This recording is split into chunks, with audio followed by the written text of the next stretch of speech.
48, la paracha de esta semana, Vayehei, avanza desde el capítulo 47, verso 28, hasta el cierre en el capítulo 50, verso 26.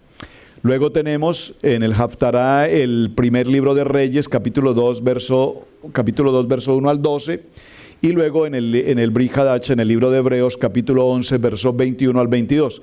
Tengo en mi corazón, con la pastora hemos coordinado a ver si el siguiente año, para el siguiente ciclo de Parachá, suspendemos el ciclo de Parachá y vamos a desarrollar solamente un ciclo anual de Haftará, que sería maravilloso. Es decir, cuando ya estemos llenos de lo que es Parachá, digo llenos entre comillas, pero por lo menos más cercanos a la palabra, entonces nos centramos al Haftará y veremos un año de solo Haftará. ¿Qué es Haftará en este caso?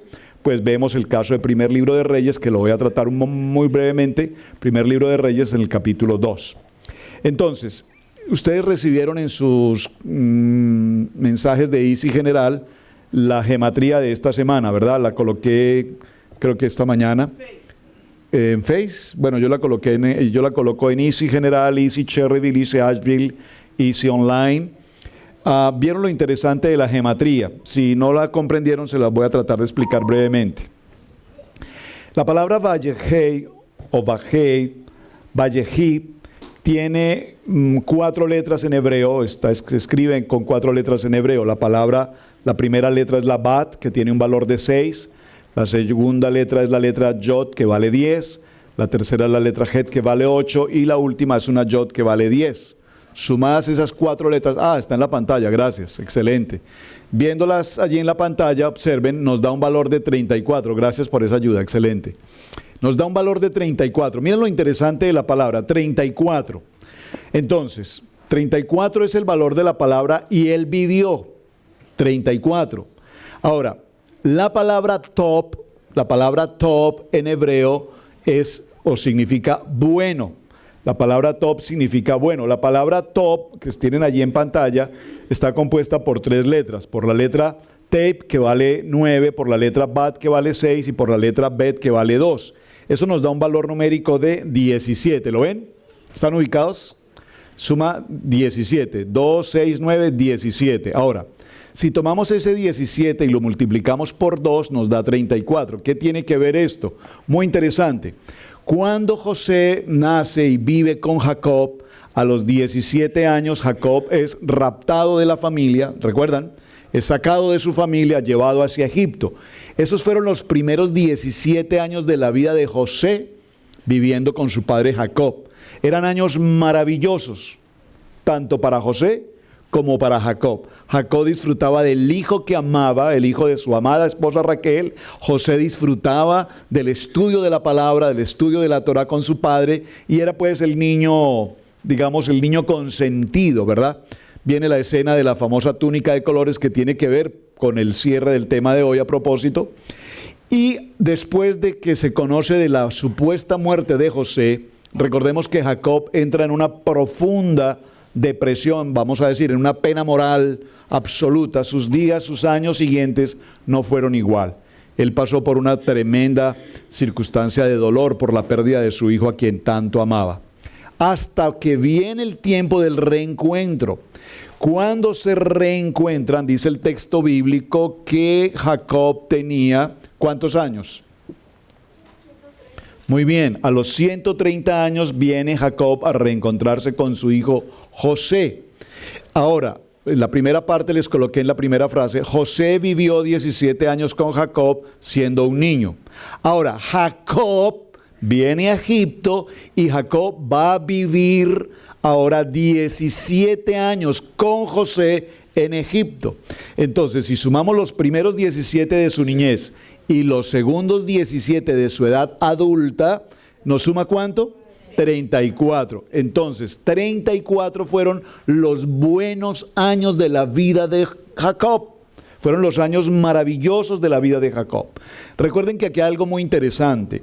Cuando Faraón se encuentra con Jacob, le hace una pregunta con una intención profunda. Le pregunta, ¿cuántos años tienes?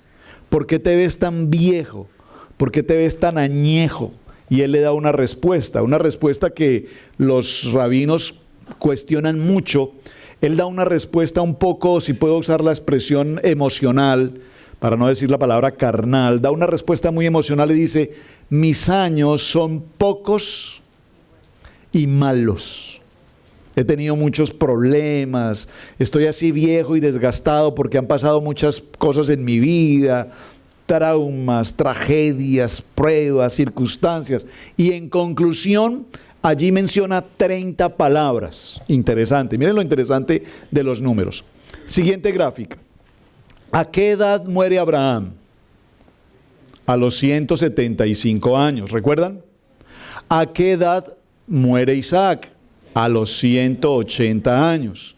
Haciendo un promedio, se supone que Jacob debió haber vivido 180 años, digamos en promedio también, ¿verdad? Pero, curiosamente, Jacob muere con menos años que los anteriores a la edad de 147 años.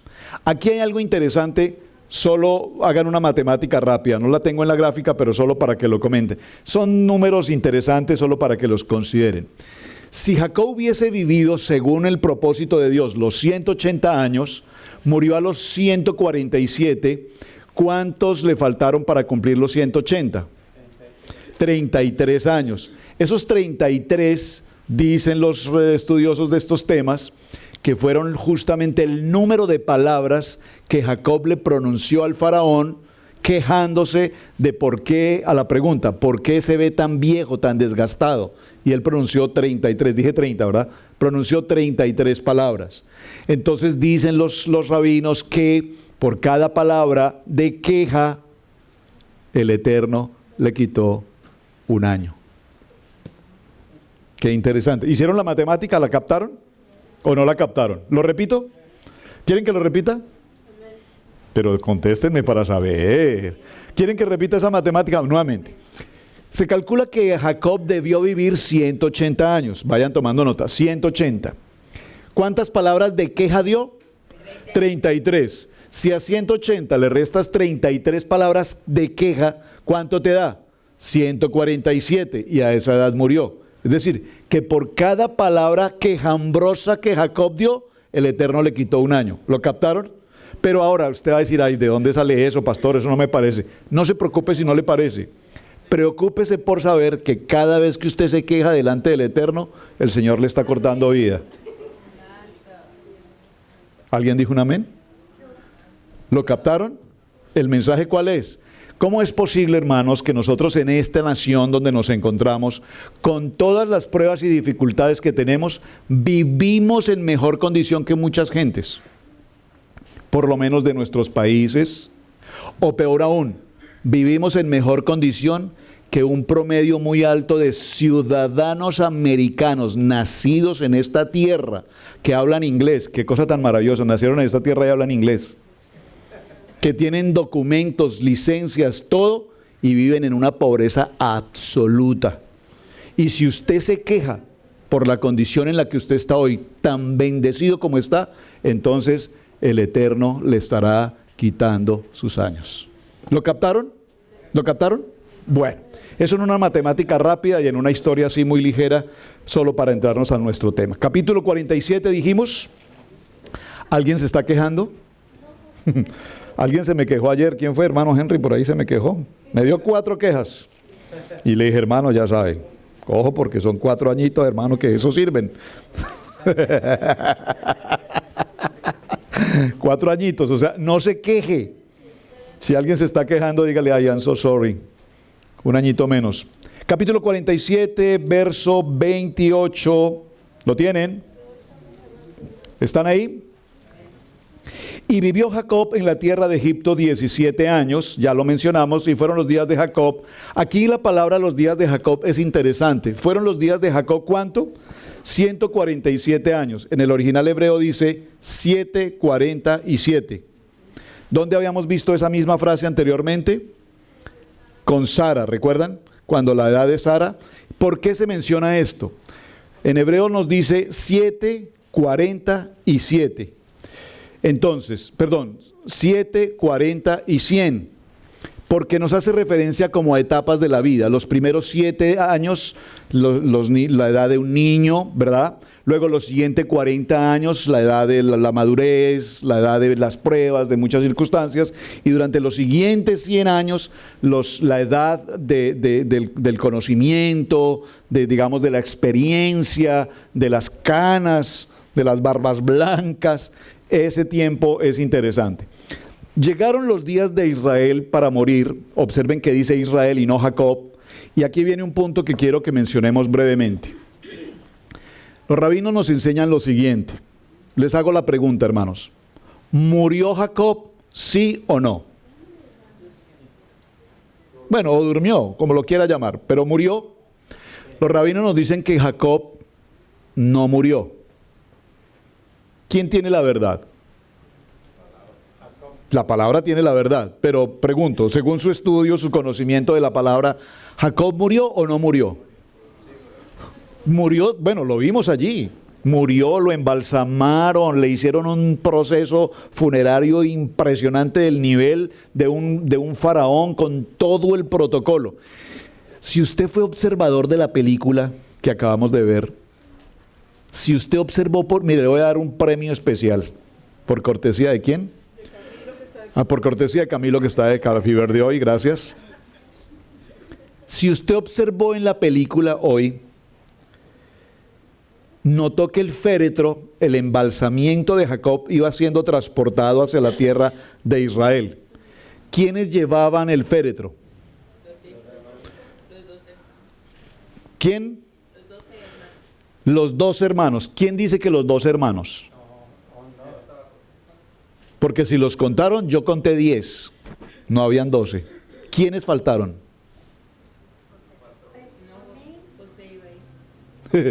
No se los voy a contestar. Los voy a dejar con esa inquietud porque necesito que estudien ese pequeño detalle tan importante. Solo 2 no llevaban el féretro. ¿Uno fue? No, Benjamín no, Benjamín iba, lo llevaba. ¿Alguien más? Ya mencionaron a uno. José, ustedes vieron que José no estaba con el féretro. Él venía en la corte, venía allí. Pero hay otro más, eso se los voy a dejar de tarea. Solo lo quise mencionar porque vean que es interesante. Vemos el video y nos parece linda la producción, pero la producción nos muestra detalles que no vemos en la Biblia, pero que están ahí, que se sucedieron. Y por eso es tan importante cuando vemos la producción, luego ir al texto y decir, ¿dónde está este detalle tan importante? Seguimos. Entonces dice, te ruego, aquí viene una palabra importante y es que Jacob llama a José y le dice, si he hallado ahora gracia, la palabra gracia. En el Nuevo Testamento o en el Evangelio aprendimos que en el Antiguo Testamento la palabra gracia no existía. Por favor, ¿cómo que no existe? Aquí está. Esa gracia del antiguo pacto es la misma gracia del nuevo, del Brit Hadasha. Aquí está la gracia, el favor. Si he hallado ahora el favor de Dios en tus ojos, te ruego que pongas tu mano debajo de mi muslo y harás conmigo misericordia. Aquí se habla de la palabra juramento. Pero realmente para mí, en lo que estoy viendo del texto, para mí más que juramento, no es... ¿Qué entendemos por jurar? El mismo Eterno nos dice no jures, y menos aún jurar en vano, o peor aún, no jures en nombre de Dios, o no jures en nombre de nadie. Mire, la gente dice, mire, le juro por mi madrecita.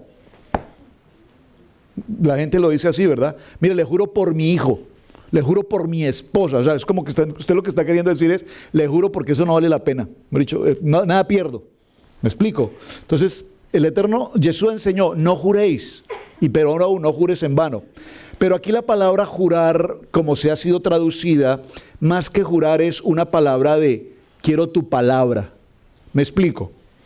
El hermano Javier le pide a su hijo José, que le ayude en un trabajo. Le dice, hijo, mañana no voy a poder estar contigo en el trabajo, pero quiero que tú vayas y hagas este trabajo.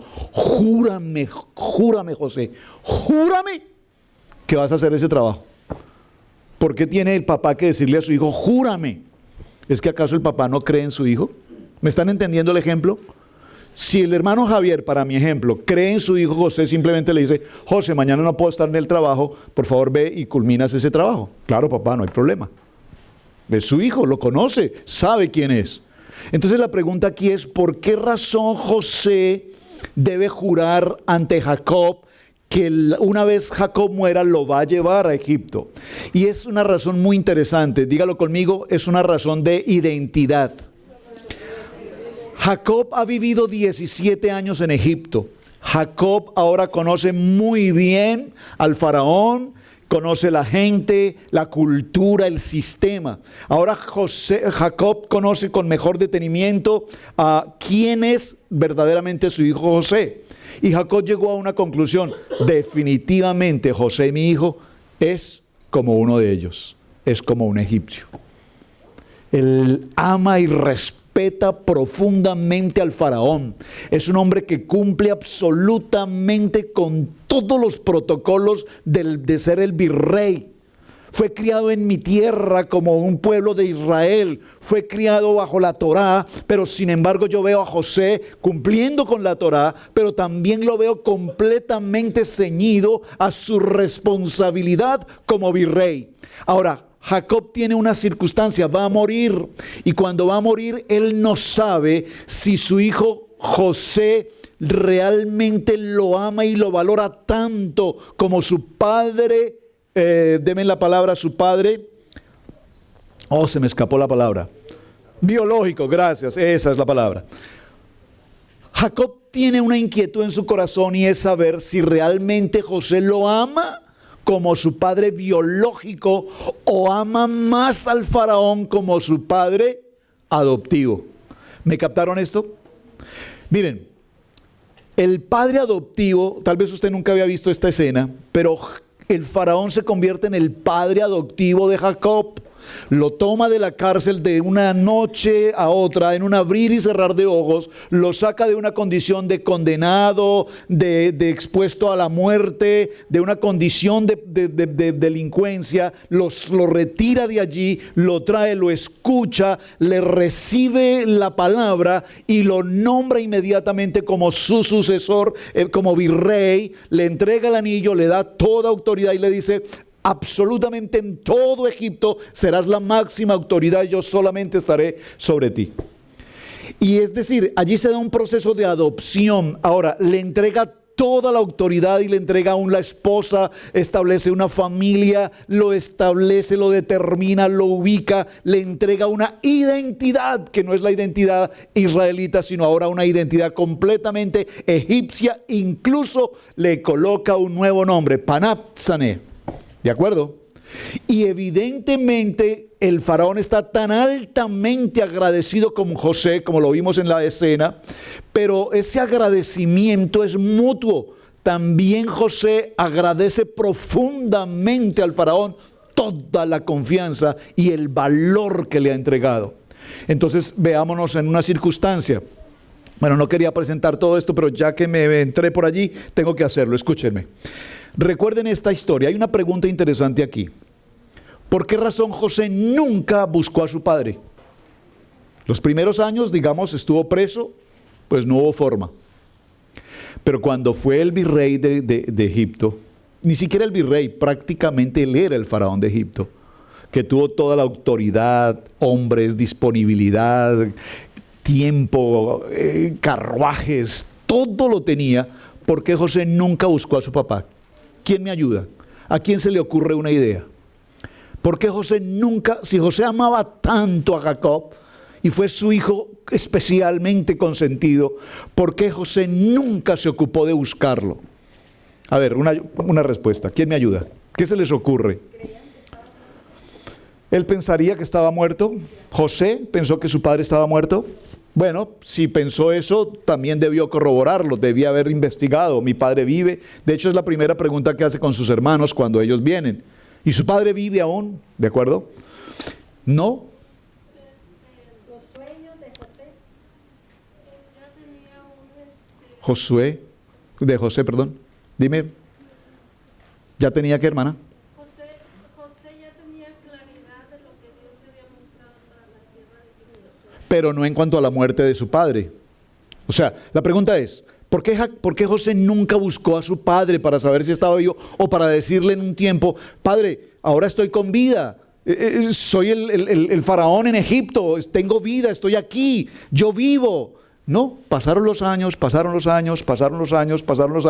hasta que se sucede la hambruna y toda esta historia, que evidentemente viene en la familia de Jacob hacia Egipto. Usted conoce la historia y allí viene la escena, etc. Observen. Porque en el corazón de José había una espina atravesada. Por favor, tengan cuidado con esto. Había una espina atravesada, porque nosotros somos buenos para que se nos atraviesen las espinas. Usted medio ve algo y dice, algo está pasando por ahí. Y la pastora no me saludó. Y eso es porque algo está pasando. Y ¡pum! Una espina se atravesó en su corazón. ¿Les ha pasado? Bueno, puede que a ustedes no les pase, a mí me pasa. José tenía una espina atravesada. ¿Cuál? Vean la escena. Volvamos al tiempo, volvamos un poquito atrás. José es un niño de 17 años, un joven. ¿Qué le dice Jacob a José? José, ve al campo. ¿A qué? Llévales comida a tus hermanos. ¿Y qué más? Me traes noticias de ellos. ¿Y qué más? Ve cómo están. Cuéntame qué está pasando. Cuéntame qué están haciendo. ¿Recuerdan hasta ahí? ¿Regresaron al tiempo o todavía no? Cuando Jacob envió a su hijo José, ¿con quién lo envió? ¿A qué papá se le ocurre en la mente enviar a un niño de 17 años solo por un desierto lleno de animales salvajes? ¿A quién se le ocurre? A mí me da terror de que David vaya solo a Charlotte.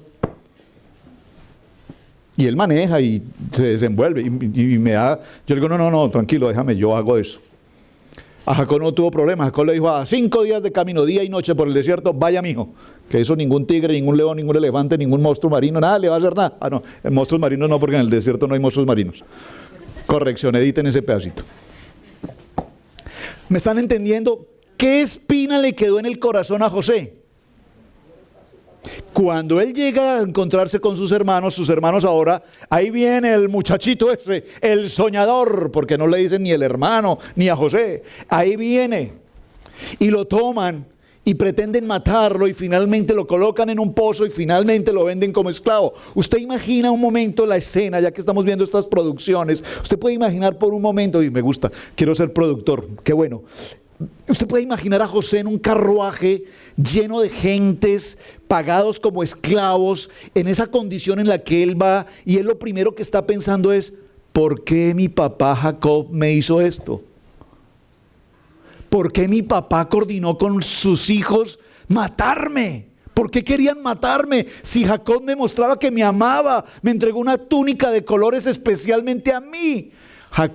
José quedó con una espina en su corazón pensando que cuando su papá lo envió a la noche a los riesgos del desierto, como quien le dijo, ve y muérete en el desierto.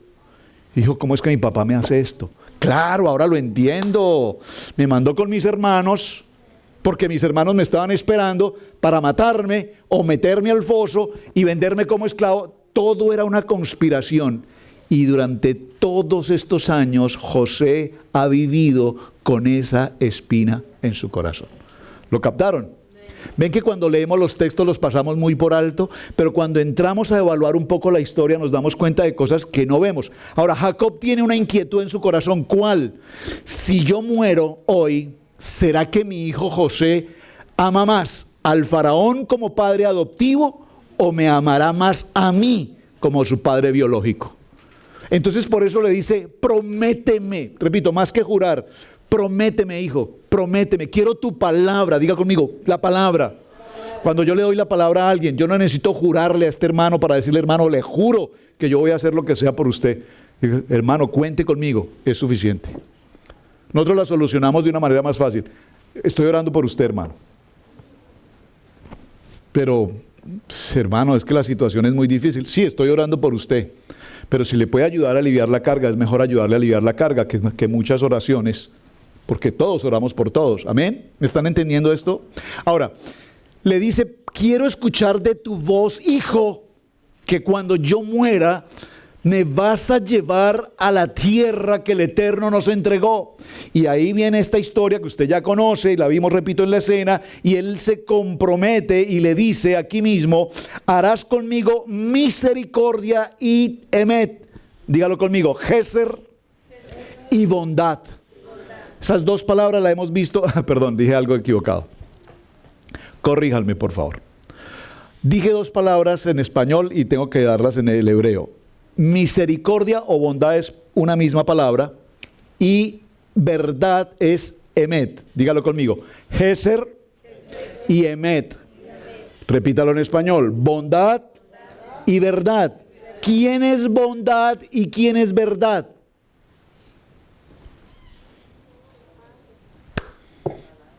Hello. ¿Quién es bondad y quién es verdad?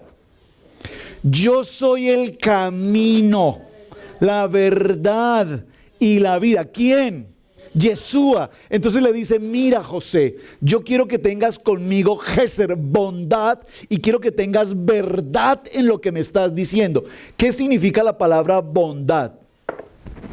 Les doy una definición sencilla de bondad. Bondad significa hacer algo por alguien sin recibir nada a cambio. ¿Lo captaron?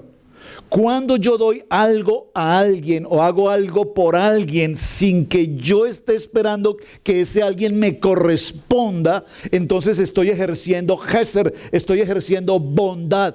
¿Quién ha hecho bondad y emet por nosotros? Yeshua. Aquí se está viendo el carácter profético de Yeshua en la acción que Jacob está tomando con su hijo José. Él le dice que evidentemente va a cumplir con eso y le dice que lo llevará a Egipto y todo lo demás, así haré. Inmediatamente en todo este proceso vamos al capítulo 48, que es donde quiero como mencionar un poquito más el detalle. Sucedió después de esto que llamó a José y dijo, he aquí, tu padre está enfermo. Y él tomó consigo a sus dos hijos Manasés y Efraín. Conocemos también esta historia. Y le hizo saber a Jacob diciendo, he aquí que tu hijo José viene a ti. Entonces se esforzó Israel y se sentó sobre la cama. Esa expresión ahí, se sentó sobre la cama, también es una corrección importante para hacer. Tomó su bordón. Ustedes recuerdan que aquí lo vimos hace un tiempo. Una enseñanza que compartimos sobre la vara de Aarón. ¿Recuerdan? ¿La vara de Aarón fue? Sí. Sí. No, la vara de Jacob. Perdón. Cuando vimos esa enseñanza, la vara de Jacob, nos está diciendo que Jacob estaba en una condición de enfermo y se levanta, pero no, aquí nos dice que se levantó de su cama, se levantó y se apoyó en su vara. Y en aquella ocasión explicamos por qué era la vara, qué significaba la vara, cuál es la importancia de la vara. Todos trajimos una vara, aquí tenemos las varas, y dijimos cómo los patriarcas siempre tenían la vara para apoyarse, para defenderse, para dirigir la labor que cumple una vara. Aquí lo que nos habla es del báculo de Jacob. ¿Vamos bien hasta allí? Y dice, y tomó consigo a sus dos hijos, y entonces aparece una escena maravillosa en el verso 3, y dijo a José, el Dios, el Shaddai, el omnipotente se me apareció en luz en la tierra de Canaán y me bendijo. ¿Cuántos años tiene Abraham aquí? Jacob aquí, perdón. ¿100? No, va a morir. ¿Cuántos tiene? 147 años. 130 cuando llegó a Egipto. Aquí va a morir, tiene 147 años. 147 años y tiene una mente completamente lúcida. Y le dice a José, José, recuerdo cuando salí de la casa de mi padre Isaac. Lo primero que sucedió en mi vida fue que me encontré con el Shaddai y el Shaddai me bendijo y me dijo, y le recuerda puntualmente todo lo que el Shaddai le había pronunciado en aquel momento, en luz en la tierra de Canaán, y me bendijo y me dijo, he aquí, yo te haré crecer y te multiplicaré y te pondré por estirpe a las naciones. ¿Usted tiene su Biblia esta misma expresión? Estirpe. Por favor, si usted está siguiendo la lectura conmigo, estoy en Bereshit 48:4, que espero que me esté acompañando en la lectura. Por favor, la palabra estirpe aquí, subráyela, y si le puede, por favor, colocar al lado de su texto, coloque la palabra quejilá, o coloque la palabra asamblea, o coloque la palabra iglesia, o coloque la palabra comunidad. Miren, los traductores de nuestra Biblia al español, lastimosamente, yo no entiendo el motivo, la razón, la circunstancia por la cual cuando nos hicieron la traducción a la riqueza del español, hay palabras que no nos transmitieron adecuadamente. Este es un ejemplo maravilloso que espero que les quede absolutamente claro hoy. Escuchen, busque en su Biblia, en el Antiguo Pacto, la palabra iglesia. No la encuentra. Entonces, por eso es que cuando hablamos del evangelio neotestamentario, ellos dicen es que la iglesia surge en el Nuevo Testamento, porque pues allí apareció por primera vez la palabra iglesia. Pero por favor, aquí en Génesis 48, y ya la habíamos visto anteriormente con Abraham también, vemos que nos colocaron la palabra estirpe. Esa palabra estirpe aquí es iglesia. Esta palabra estirpe aquí es quejilá. Cajal es la misma palabra de congregación, es la misma palabra de comunidad. Observen, vamos a parafrasearlo para entenderlo mejor. Dice así: y dijo a José, el Shaddai omnipotente se me apareció en luz en la tierra de Canaán y me bendijo y me dijo, ojo, ¿qué le dijo? Atención, he aquí yo te haré crecer y te multiplicaré y te pondré por estirpe. Dígalo, te pondré por cajal, te pondré por congregación, te pondré por iglesia a las naciones. ¿Alguien me puede dar un amén? ¿Alguien está entendiendo este texto? ¿Alguien lo está entendiendo? Espero que me digan que no, porque hasta aquí no se entiende nada.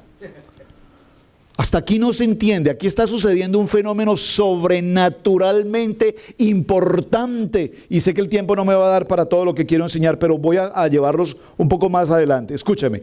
Aquí aparece la primera palabra que dice, haré de ti una nación y te pondré por quejilá de esas naciones. Te pondré por iglesia. ¿A quién? ¿A quién? A Jacob. Vamos a ver si es a Jacob. Necesitamos leer con detenimiento porque aquí se está dando una palabra profética a Jacob, pero que no va a ser cumplida en Jacob. ¿Va a ser cumplida en quién? No va a ser cumplida en sus hijos. ¿Va a ser cumplida en quién? Va a ser cumplida en sus nietos. ¿Cuáles nietos? No, Efraín y Manasés. ¿Ahí lo captan? Miren, hasta aquí solo hay una palabra profética. Pensamos que la iglesia va a ser Jacob, es decir, Jacob es Israel, por supuesto, pero el cumplimiento de la palabra es un cumplimiento profético que va a suceder en las 12 tribus de Israel, sí, pero recordemos que las 12 tribus de Israel se dividen en Efraín y Judá, que esto tenemos que tenerlo claro, y luego viene, que es el punto donde vamos a estar hoy cerrando, la bendición de los hijos. Vamos a seguir en la lectura. Y daré esta tierra a tu descendencia después de ti. Después de ti. O sea, tiene que morir Jacob, porque después de ti le daré esta tierra a tu descendencia. ¿A quién? A Israel. ¿De acuerdo? Yo creo que pasé por decir algo que mencioné, creo que no lo mencioné, pero no lo culminé. Los rabinos nos enseñan que Jacob murió, la Torá lo enseña, y vimos el cortejo y el embalsamiento y todo lo que pasó. Pero hay un tipo de muerte físico, es decir, Jacob murió físicamente, su cuerpo estaba embalsamado y vimos el proceso y fue llevado a la cueva de Macpela, tierra que había comprado ¿quién? Abraham. Y Abraham compró esa tierra. Y cuando compró esa tierra, usted debe tener presente, hermano, que lo que él compró no fue propiamente una cueva, como lo mencionamos, la cueva de Macpela, sino que compró todo un terreno. ¿Por qué Abraham compró ese terreno?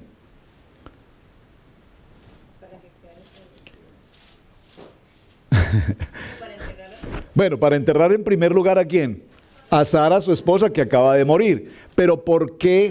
Porque Abraham tenía claro que Muy bien, muy bien. ¿Qué módulo es que va el hermano? De razón, hermano. Porque en Macpela había sido enterrado Adán y la varona, Adán y Eva.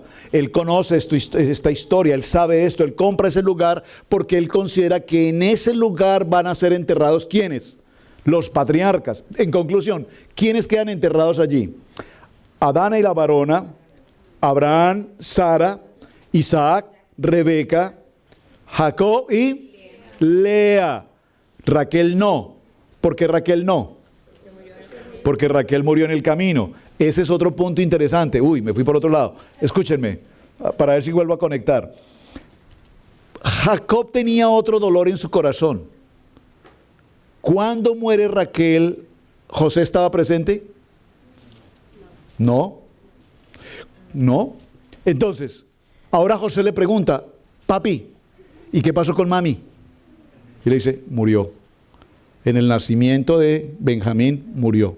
¿Y dónde quedó enterrada? Él sabía. ¿Dónde quedó enterrada? En el camino. Ella murió y quedó enterrada en el camino. ¿Pero por qué fue enterrada en el camino? ¿Dónde podría haber sido enterrada ella? En Macpela. Pero en Macpela, ¿qué iba a enterrar? ¿A Lea y a Raquel? Dos esposas enterradas en la misma tumba. La Torá permite eso. Mire que esos son detalles interesantísimos. Tenía que suceder que una muriera y fuera enterrada en el camino, que además fue la que más amaba, que es lo inexplicable, pero finalmente la que entra a Macpela es Lea, que fue la que le dio más hijos, entre ellos a Judá, ¿o no? Pero aquí hay algo muy... Yo sé, hermana Pili, que usted quiere disparar, quiere avanzar mucho, y no disparar, disparar en el sentido de que quiere hablar una palabra, pero nos vamos a ir a otro tema. Conclusión. Entonces, quien está enterrada en Macpela es Lea y Raquel en el camino, ¿de acuerdo? ¿Por qué? Bueno, ¿lo quieres científicamente o teológicamente? Científicamente porque los cuerpos se descomponen y era imposible transportar un cuerpo que se iba a entrar en un estado de putrefacción. ¿De acuerdo? ¿Hasta ahí? ¿Y teológicamente quiero escucharlo? Porque hay una profecía ¿Qué dice? que los hijos Sí, que iba a ser enterrada. que Raquel llora por los hijos. Amén. Muy bien. Excelente. Perfecto. Ahora, tus dos hijos, Efraín y Manasés, que te nacieron en la tierra de Egipto antes que viniese a ti a la tierra de Egipto, son míos. Lo vimos en el programa esta semana, así es que no voy a detenerme mucho. Vayan por favor al programa, véanlo en detalle allí, que el programa estuvo muy interesado. Muy bien, hermana Elizabeth. Entonces, ¿qué se produce aquí? Un fenómeno de adopción. Un proceso de adopción, hermanos. El proceso de adopción aquí es extraordinariamente importante, porque para que usted entienda Torah, para que usted entienda las tribus, para que usted pueda comprender Israel, para que usted pueda comprender por qué estamos donde estamos hoy, si usted no entiende esto, entonces estará navegando de aquí para allá, de allá para acá y seguirá rodando y no entenderá nunca nada más. Por eso perdóneme que me tome el tiempo e insista y sea un poco fuerte con esto, porque tiene que haber claridad en lo que estamos haciendo. ¿Saben? El más grave error, esta semana compartíamos con uno de los maestros y nos dijo una palabra muy linda. Nos dijo, si hay algo que ustedes no saben, no lo enseñen. Si hay algo que ustedes no saben, no lo enseñen. ¿Por qué? Porque lastimosamente la gente hoy habla tonteras sin saber. No, me refiero. Es que ustedes están ahora judaizantes o se judaizaron. Pues si a mí me dijeran que yo me judaicé, yo lo recibiría con gozo porque mi Mesías es judío. ¿Están conmigo? Entonces, en ese sentido, pues sí. Nuestro Mesías cumplió con la Torá, usó los tzitzit, celebró las fiestas. O sea, pues sí, gloria al Eterno.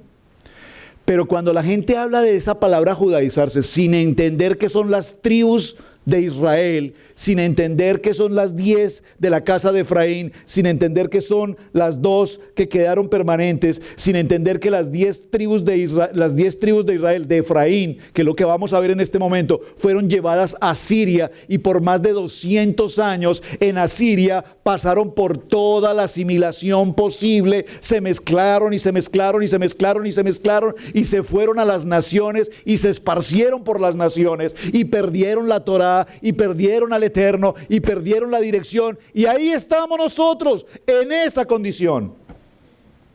¿Quiénes quedaron? Judá y Benjamín y los levitas. ¿A dónde fueron llevados ellos? Después de que el pueblo asirio vino y tomó la tierra de Israel, ahora viene Babilonia y toma a los asirios y expulsa a los asirios, y Babilonia toma la tierra en propiedad y ahora lleva cautivo a Judá, a Benjamín y a los levitas, y los tiene cautivos en Babilonia. ¿Durante cuánto tiempo?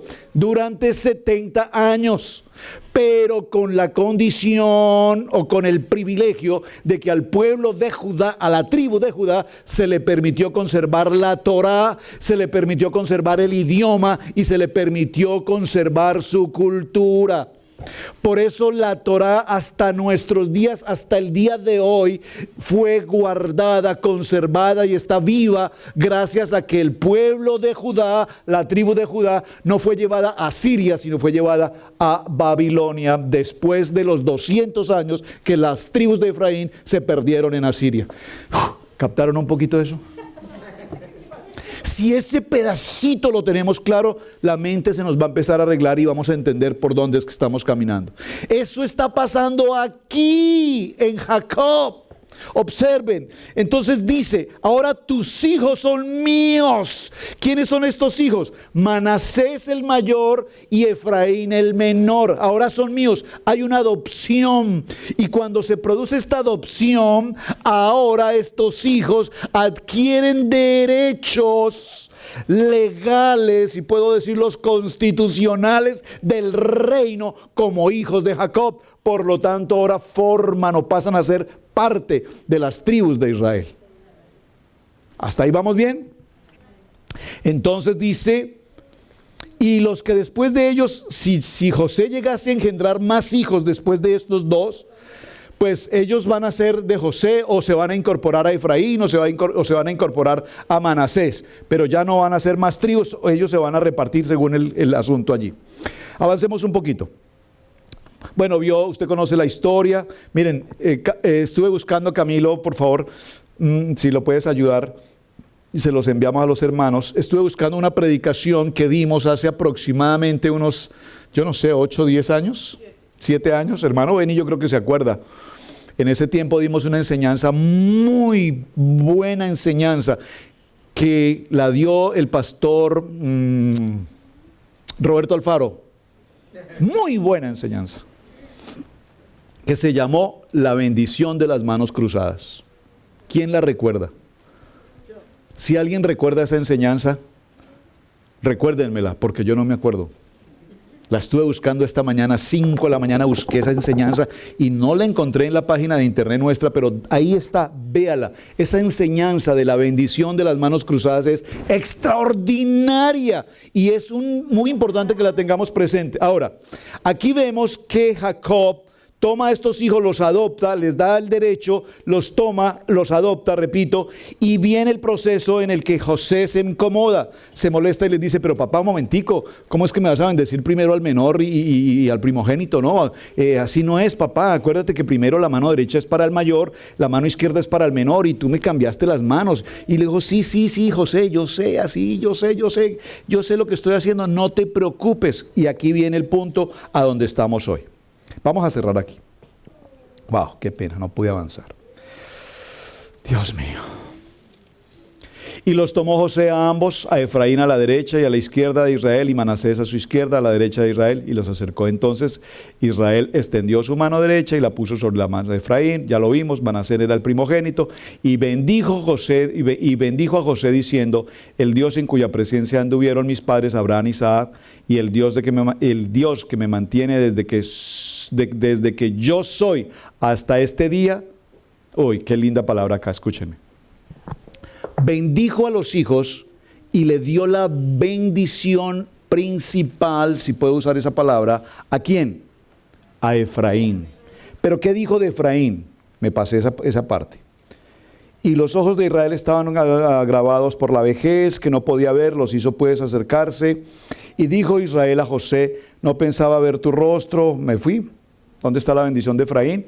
Y los tomó a José a ambos, a Efraín a su derecha. Entonces Israel extendió su mano derecha y la puso sobre la cabeza de Efraín, que era el menor, y su mano izquierda sobre la cabeza de Manasés, colocando sus manos. Y bendijo a José. Verso 18, gracias. Y dijo José a su padre, no, Padre mío, porque este es mi primogénito, pon tu mano sobre la mano de la... Mas su padre no quiso y dijo, lo sé, hijo mío, lo sé, también él también vendrá a ser un pueblo. ¿Quién es él? Manasés. También vendrá a ser un pueblo y será también engrandecido. Pero su hermano menor Efraín será más grande que él y su descendencia formará multitud de naciones. Dígalo conmigo, casa de Israel. ¿Lo captaron? Aquí la bendición venía a ser para Efraín, que entre otras cosas es lo que se conoce como el pueblo gentil o el pueblo goyim. ¿Están conmigo? ¿Qué es un pueblo goyim? Un pueblo que no obedece a Dios. ¿Y cómo podemos decir que nosotros venimos de un pueblo goyim? Pues venimos de un pueblo goyim porque este pueblo de Efraín, las 10 tribus, cuando fueron llevadas a Siria, allí se pervertieron con todo tipo de idolatría, dioses, se mezclaron con todo tipo de gentes y se perdió, si puedo utilizar de alguna manera, la pastora nos enseñó esta mañana, el ADN, se perdió un gen. Es muy típico hoy, aquí en Estados Unidos hay un sistema que usted puede enviar una muestra de sangre o le toman una muestra de sangre y le dicen a qué tribu usted pertenece. Qué interesante. ¿Será eso verdad? Porque yo he hablado con algunos hermanos y me dicen, yo ya me hice el examen, hermano, y resulté ser de la tribu de Asher.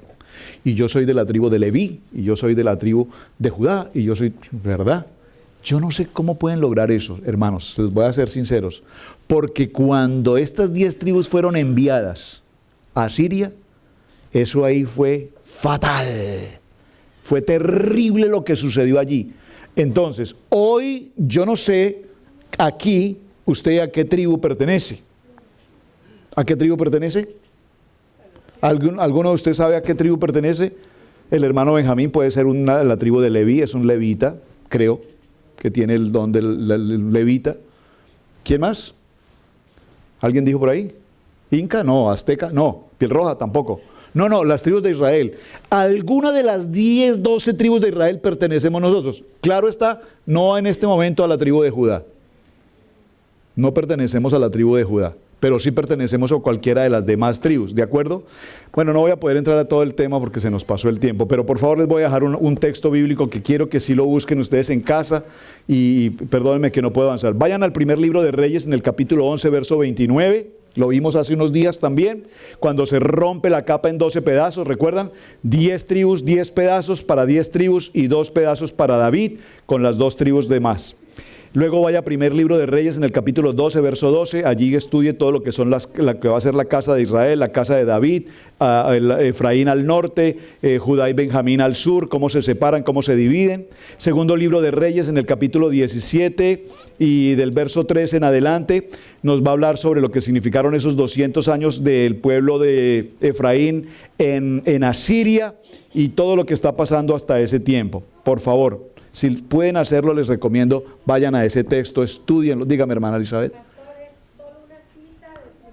Primer libro de Reyes. Mire, el primer libro de Reyes desde el capítulo 11 en adelante nos empieza a narrar la historia de qué pasó con esas 2 casas, la casa de Judá y la casa de Efraín. Cómo se dividen, cómo se separan, quién va para Siria, quién va para Babilonia, qué pasa durante esos 200 y esos 70 años y por qué razón estamos en esta condición donde estamos hoy. Permítame 2 minutos, por favor, solo para decirle lo siguiente. Porque estamos cerrando el libro de Bereshit y tengo mucha cosa que mencionar acá, pero quiero decirles algo importante. Observen, antes de la muerte de Jacob, en el capítulo 49, El título en sus Biblias dice, Profecía de Jacob acerca de sus hijos. Y llamó Jacob a sus hijos y les dijo, juntaos. Aquí nos habla de la unidad. Y os declararé lo que os ha de acontecer en los días venideros. Lo que ha de acontecer en los días venideros. En algunas Biblias aparece, o en algunas versiones mejor, aparece las bendiciones de Jacob para sus hijos. ¿De acuerdo? Es lo que todos conocemos. Jacob bendice a sus hijos, lo vimos en la película también. Jacob bendice a sus hijos, pero les pregunto, ¿usted ha leído ese capítulo? Porque si usted lo leyó, yo le pregunto, ¿cuál bendición? Ahí no hay ninguna bendición. ¿Lo quieren ver? Véanlo. Juntaos y oíd las bendiciones. Rubén, ya mencionamos a Rubén. Luego dice, Simeón y Leví. Escucha lo que le dice, supuestamente una bendición a Simeón y Leví. Vean qué les dice. Armas de iniquidad. Sus armas. En su consejo no entra mi alma. O sea, con ustedes ni cruzo una palabra. Porque sus intenciones y sus pensamientos y su mentalidad no está a mi nivel espiritual. No me puedo juntar con un pensamiento tan bajo como el de ustedes. Ni mi espíritu se junte con su compañía. Por favor, cada vez que usted se cruce con esa gente por ahí, dígale que mi espíritu ni se junte con el suyo, ni por accidente, ni para un cafecito, porque su alma y su espíritu me contaminan. Y yo no estoy en condiciones para esto. Porque en su furor mataron hombres. Escuche, en su furor. Wow, aquí nos habla de la furia, de la ira. ¿Alguien aquí sufre de ira? ¿No? Nadie está aquí airado, nunca se airan, gracias a Dios. Qué bueno. Su furor, su ira. Y en su temeridad desjarretaron toros. Maldito su furor, que fue fiero, y su ira, que fue dura. Yo los apartaré en Jacob y los esparceré en Israel, Judá. Bueno, hasta ahí. Observen, si usted lee esto que estamos viendo aquí, aquí no hay bendiciones. Observen, no les dijo malditos a ellos. ¿Qué era maldito? La ira. Dijo, la ira de ustedes es maldita. Con la ira de ustedes matan gente. Con la ira de ustedes son descontrolados. Lo que él está diciendo es, ustedes son hijos de ira. Por eso es muy importante cuando nos airamos, la palabra que dice, airaos, pero no pequéis. Bueno, y si seguimos leyendo realmente la historia, a los únicos que realmente Jacob les da una bendición son a Judá. Te alabarán tus hermanos, tu mano en la cerviz de tus enemigos, los hijos de tu padre se inclinarán a ti. Cachorro de león, Judá, habla de fuerza, de poder, de autoridad. Luego viene en 22, rama fructífera es José, rama fructífera junto a una fuente cuyos vástagos se extienden sobre el muro. Y aquí viene una bendición especial para él y lo bendice con una doble porción de bendición. Lo que quiero significar en este punto es que cuando entremos al cierre de Parachá en Deuteronomio, nos daremos cuenta que que Moshe bendice nuevamente a las 12 tribus. Hay una tribu que no bendijo Moshe. Se los dejo de tarea. Ya dijeron la tarea. ¿Por qué? ¿Qué tal? Es impresionante, pero la diferencia entre las bendiciones de Jacob y las bendiciones de Moisés es que Jacob les dijo y les dijo conforme a lo que eran. Es decir, cuando usted espera una bendición, usted espera que le digan, va a ser bendecido, va a tener casa, carro, finca, yate, avión, helicóptero. ¡Uy, qué bendición! Y aquí lo que le dice es, ustedes son fieras salvajes. Y con ustedes a metros, pinte un bosque y desaparezcas. Entonces, más que bendición, lo que hizo fue exhortarlos realmente. Pero cuando vayamos al cierre en Devarim, nos daremos cuenta que Moisés sí los bendijo. Y lo bendijo a cada uno con bendición. Allí sí hay una bendición, menos o a excepción de Simeón. Permítame cerrar. ¿Ya casi cerramos? ¿Ya cerramos? ¿Ya se van? ¿Tienen mucha prisa? ¿Cómo no vamos a cerrar con la muerte de Jacob? Lo lloraron durante 70 días. ¿En qué momento Jacob llegó a tener tanto valor en Egipto? ¿Se ha preguntado usted eso? Saben, con todo respeto a mi amada esposa, no quiero traerle este recuerdo, pero para la enseñanza quiero hacerlo. Cuando vino mi suegro, mi amado suegro, en 2 días se ganó el corazón de los hermanos. El hermano Luchito llegaba y eso, ay, suegrito, y él ahí corría y le servía su tecito. ¿Qué me duele aquí? Ay, una agüita de toronjil. ¿Qué me duele aquí? Una agüita ¿de qué? De tal cosa, de té. Y ¿recuerdas? Carlita, ¿recuerdan? Y yo veía en tan poquitos días cómo mi suegro se ganó el amor de los hermanos en la congregación. Cuando estábamos 17 años, precisamente, estábamos empezando esta historia. Y en tan poquitos días, él se ganó el cariño de los hermanos, ¿verdad? Y yo leyendo este texto me pregunté, ¿en qué momento Jacob se ganó el aprecio, el cariño, el afecto del faraón? ¿En qué momento Jacob ganó el aprecio de los egipcios que lo lloraron y entregaron todo para que su funeral fuera considerado lo máximo, lo máximo, lo máximo? ¿En qué momento? ¿En qué momento? Preguntas y respuestas simples. Probablemente lo amaron tanto porque dijeron, es el padre de José. Podría ser. Pero yo creo que más que siendo el padre de José, realmente Jacob demostró en esos 17 años. ¿Qué demostró? ¿Qué demostró? Gracias por esa palabra. ¿Qué demostró Jacob en 17 años entre el pueblo egipcio? Demostró que era un hombre kadosh. Demostró que era un hombre de Torah. Demostró que era un hombre de piedad, que era un hombre de misericordia, que era un hombre de emet. Y los egipcios no tenían ese concepto. ¿Saben? Es interesante una frase que voy a mencionar para despedirnos.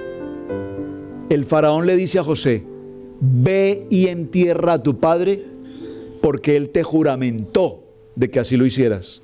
Es decir, para los babilonios, para los egipcios, perdón, la palabra juramento tiene un valor tan poderoso que por encima de cualquier circunstancia se tiene que cumplir. En el siglo XXI, en la corte de los Estados Unidos y en muchos de nuestros países, les colocan a los testigos en una corte una Biblia y les dicen, coloquen su mano derecha sobre esa Biblia. La mano derecha que representa las ovejas. Presentan la Biblia, la palabra, y colocan la mano allí tan rápidamente y tan fácilmente, y jura usted decir la verdad, nada más que la verdad y solamente la verdad. Y la gente que dice, sí juro. ¿Usted vio el momento en que esa persona tomó el arma y le disparó? Sí, señor, yo estaba ahí. Cuando sabe que lo que está diciendo es completamente falso. Y convertimos a la palabra en una burla. Para los babilónicos el juramento era algo sagrado. Para los egipcios, gracias, era algo tan sagrado que el mismo faraón llama a José y le dice, José, ve y entierra a tu padre porque él te juramentó, te comprometió a que lo hicieras y quiero que le cumplas la voluntad a tu padre. Qué historia tan bonita, ¿verdad? Padre, te damos gracias por la enseñanza. ¿Qué podemos decir después de esta historia y la muerte, maravillosa historia en la muerte y la despedida de Jacob? ¿Qué más podemos decir de la historia de José? Tanto nos queda por tratar y tanto, Padre eterno, nos queda por aprender, pero solo vamos a decir gracias, eterno Dios, por darnos esta maravillosa oportunidad de estudiar Parashá, por darnos este privilegio maravilloso de conocer más y más de tu palabra. Repita conmigo estas palabras, por favor, repítalas fuertes, dígalo así. Chasak, chasak, benish chaseik, benish chaseik. Ahora repítalo todo. Chasak, chasak, benish chaseik significa sé fuerte y seremos fortalecidos. Cada vez que terminamos el estudio de uno de los libros de Torah, repetiremos esta misma frase, que el Señor nos dé fuerza, fortaleza, para seguir con nuestro estudio del libro de Shemot. Hermanos, no es exhortación, no es llamada de atención, es un regaño. Hermanos, no se pierdan la oportunidad de estudiar lo que estamos estudiando. Es tan hermoso lo que estamos estudiando que si este va a ser nuestro último año de Parashá, no se pierda la oportunidad de estudiar más y más y más y más. ¿Saben? Ustedes son muy lindos todos ahí sentaditos. Amén. Pero qué bueno que estuvieran ahí sentaditos con papel y lápiz. Porque les digo algo, hermanos, si uno no toma nota de cada palabra, se los repito, hermanos, este libro, ustedes lo podrán ver, y cada día lo rayo y le escribo y le escribo y le escribo y le escribo y le escribo. Y cada vez que vuelvo a empezar, digo, wow, yo ya había visto esto, no lo sabía. Y lo tengo escrito. ¿Qué tal si no escribimos? Tenemos que aprender una disciplina de estudio, de tomar un papel, un lápiz, un cuaderno, una agenda especial que usted pueda mantener cada año llevando notas y notas y notas y notas. A lo mejor algún día esa agenda va a llegar a las manos de un nieto tuyo, de un bisnieto, de un tataranieto, y usted pueda retener en su corazón que alguna persona en su genealogía un día va a encontrar las anotaciones de que mi papá, mi mamá, mi abuelo, mi bisabuelo, mi tatarabuelo estudiaron Parashá, estudiaron Torah. ¿No les parece hermoso? Prométanme, coloquen su mano bajo mi muslo,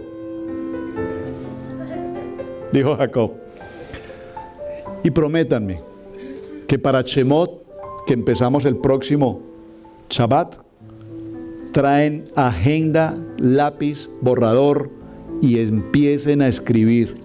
Porque es que lo que estamos aquí no es un servicio. Lo que tenemos aquí es una escuela, es una enseñanza. Shabbat es una enseñanza y necesitamos tomar nota. ¿Me lo prometen? Por favor, tómeme una foto, quiero ver estas manos levantadas. Espérese, pastor, que yo sé con mucho gusto esa partecita me la... Porque el próximo sábado estaré en esa puerta. Uniformes, lonchera, mochila y cuadernos. Como la hermana Lisa Cabrera que trae su lonchera. Amén. Muchas gracias, hermanos. Espero que hayan recibido.